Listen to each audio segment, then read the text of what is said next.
What is going on, Assassins?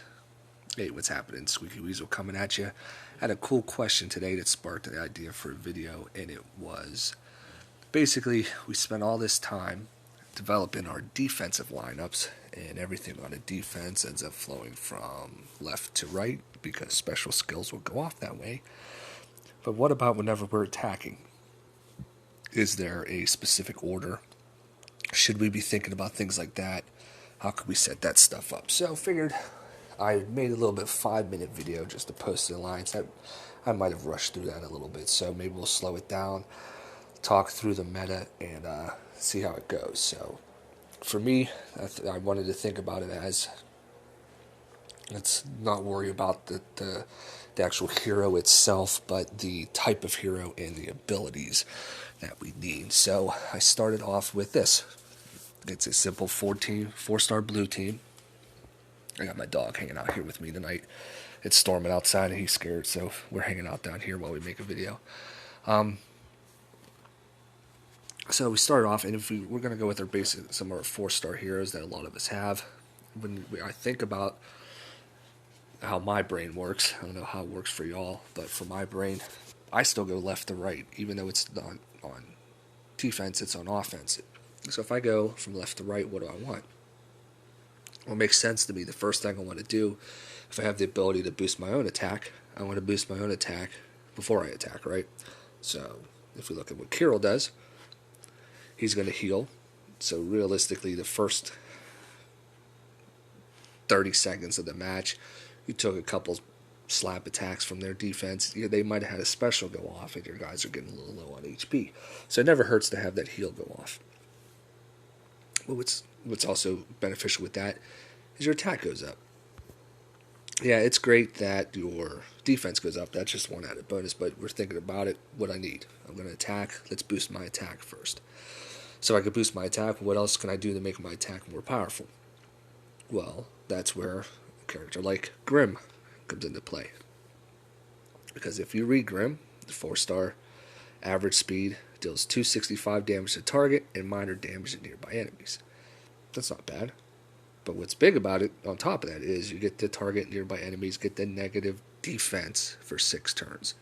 So I raised my offense. Grim got a little bit of a boost. Now he's going to hit. And he's going to lower their defense. And then what I would want to do after that, I've already hit him. I'm going to go, my attack is up, their defense is down. Well, maybe I can hit them really hard. Another 4-star hero that a lot of you might have that's actually very useful is Sonya, because she's a sniper. I see working on her, but she's going to deal a high percentage of damage. The added bonus of that is a dispel on top of that. But if we look at that, now what we've done is we've raised the attack, we've lowered the defense, and we hit them hard. And that's kind of that works when thinking of 4 stars, 5 stars, 3 stars, whatever you need to bring to the game. That's kind of how to think about it. How do I set that up? Our 2 interior spots, the flanks, so we go tank, flank, wing. Alright. On our flank, this is your supports. You're supporting your attack. So any other character you can bring with this, that's going to help you to battle. This is where the flanks can go. And in terms of setup, it is nice if you don't technically have to put your heroes from left to right.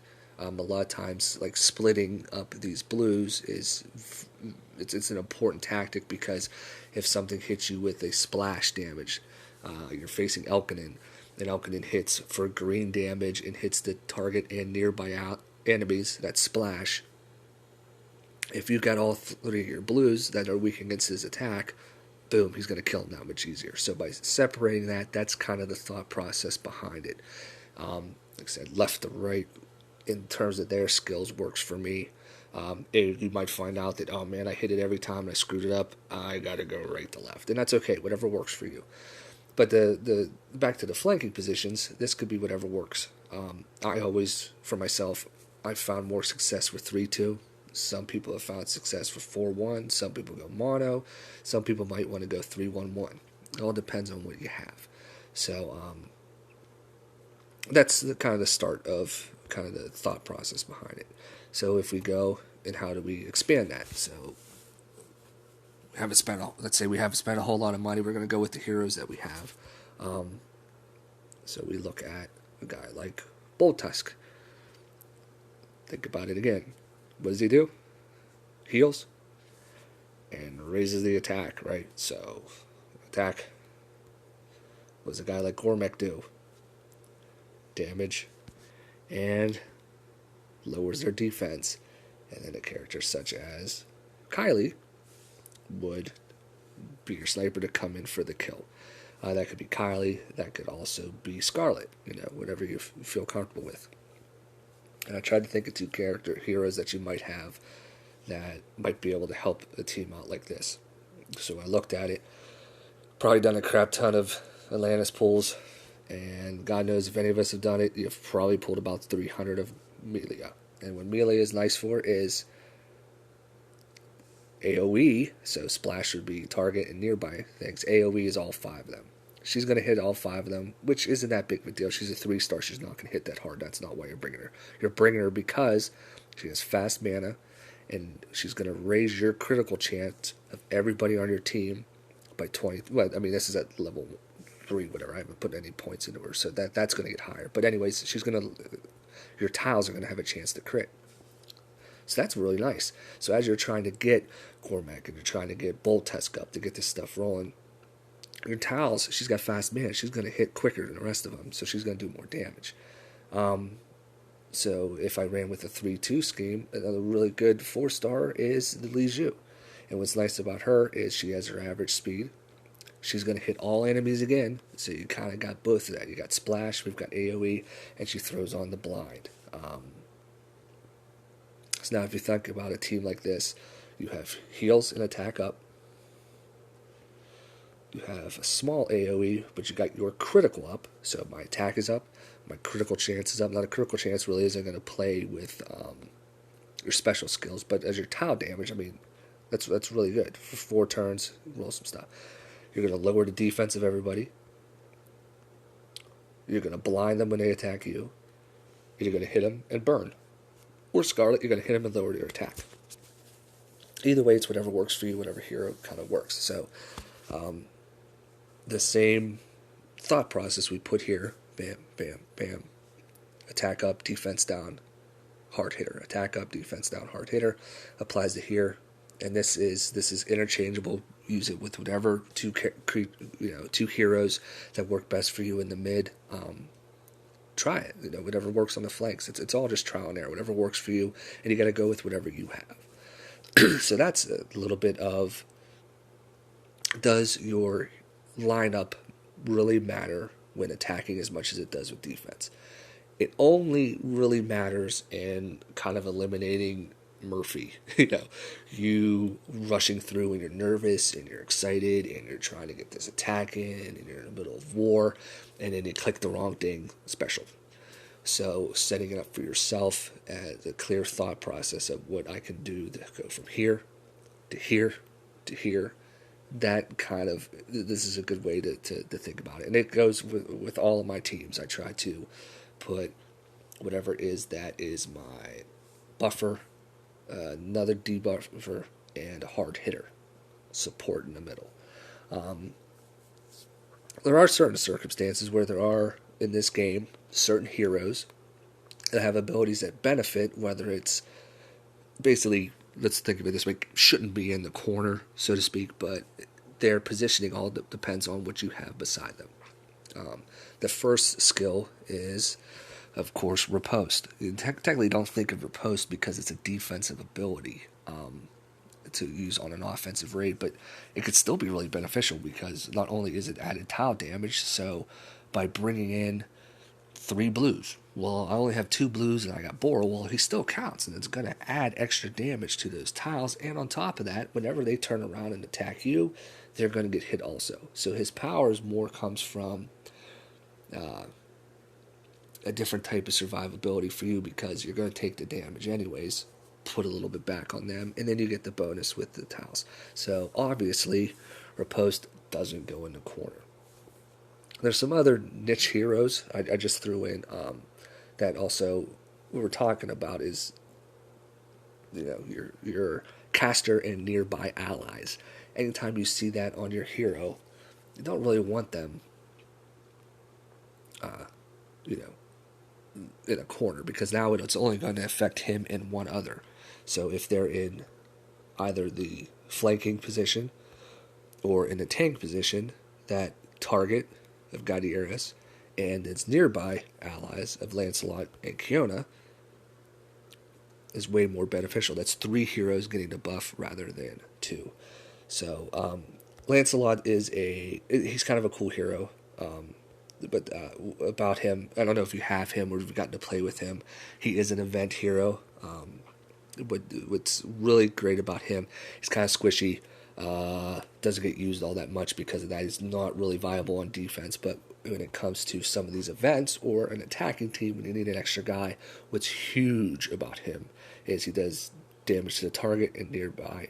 The caster and nearby allies get 14% mana regeneration and 35% attack for 4 turns. He's a monster on offense. I mean, it's a shame that a lot of people don't use him because it's a little bit of a stake. Because defensively, he's not that useful because you can't control something like that. But offensively, that's massive. 33 attack and then boost into mana.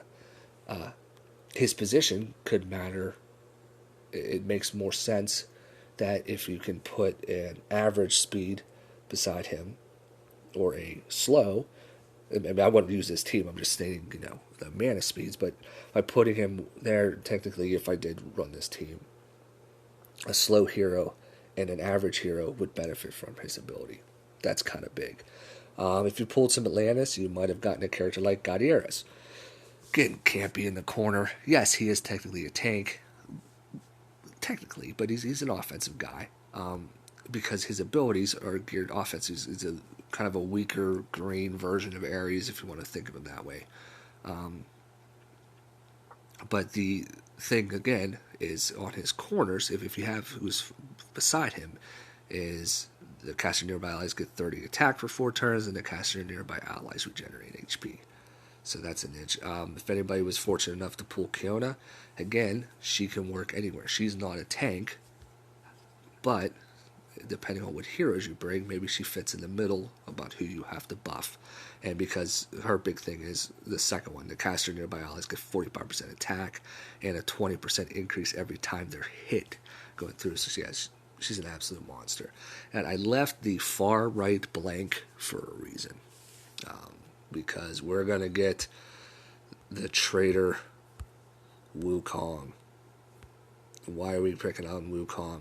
Why is it so important for Wukong to be in a corner when you're on offense, not on defense? If you're at a place where he's your most powerful guy that you can use you have to throw him in on defense because you have nobody else better. He's got to be flanking because he's so squishy that his average mana speed will die before he goes off. But the whole point of putting Wukong on either the far right or the far left, whatever works for you, is so that it ensures that if you do happen to click on him, you click on him last, so that every other hero special that you need to do, every other hero special is not affected by this good old-fashioned 32% accuracy. Because, I mean, it's 1 in 3 are going to miss. So if you have 3 heroes that are attacking and you accidentally hit Wukong first, one of them is going to miss. So that's just super important. Whether that's Titans, he's good to bring in on a raid because he is going to boost some damage. He's really good to bring in on your cleanup teams because you understand that you're still leveling a whole bunch of stuff, so your last little cleanup squads might not be as powerful. He can change that game for you in terms of that. So that's why I left that blank. There's so many heroes in this game. We're not going to go into all of them. We're just kind of going to try to talk about the meta of building and attack. This is what works for me.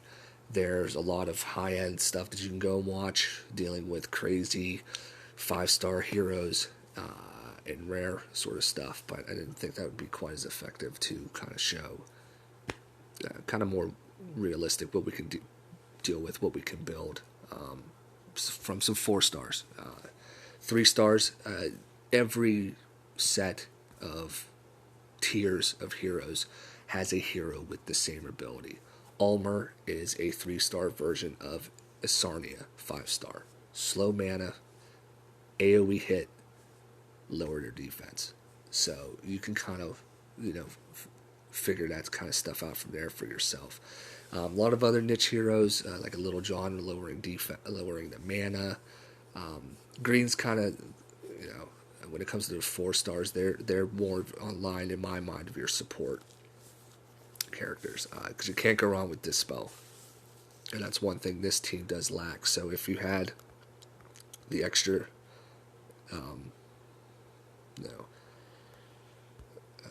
let's think about another effective team here as we close this out.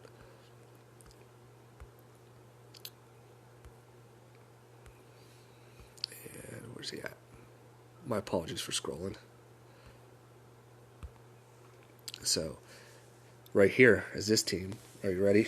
I opened up with, let's say, perfect case scenario. You maned everybody up at once because you've worked the board, right? Your attack went up. You dispelled all the buffs off the enemy. You lowered their defense, and you hit them hard. And since Kashrik's kind of a tank, he's not really a true healer. He just has a healing ability. By putting him there, he just raises the first, your green tile damage goes up, and also too some survivability as you're waiting for a bolt test to come up to at least keep the right side of your board leveled. So that's another little niche hero we could throw in there. What do I do with a really tanky character when I go through? So yeah, other instances of what you could use is this would be a good spot for your riposte, and a good kind of riposte tandem.